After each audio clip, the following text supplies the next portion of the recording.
Автотранспорт каражаттарын онлайн түрдө кайра каттоо боюнча пилоттук долбоор ишке кирди. Кыргыз Республикасынын Ички иштер министрлиги Кыргыз Республикасынын санариптик өнүктүрүү министрлиги менен биргеликте автотранспорт каражаттарын онлайн түрдө кайра каттоо боюнча пилоттук долбоорду ишке киргизгендигин кубануу менен кабарлайбыз.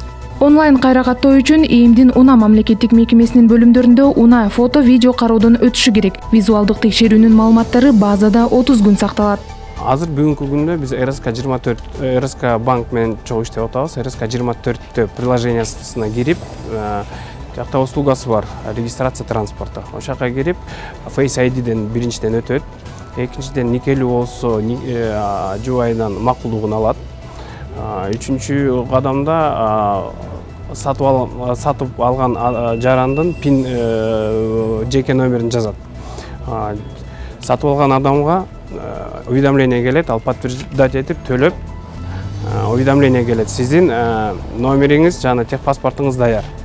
Онлайн кайра каттоо РСК-24 тиркемесинин колдонуучулары үчүн жеткиликтүү болот. Эгерде айып пул жок жана транспорт каражаты камакка алынбаган учурда, сиз унаны онлайн сатууга мүмкүнчүлүгүңүз болот. Жакынкы келечекте онлайн кайра каттоо башка төлөм тутумдарында да жеткиликтүү болот.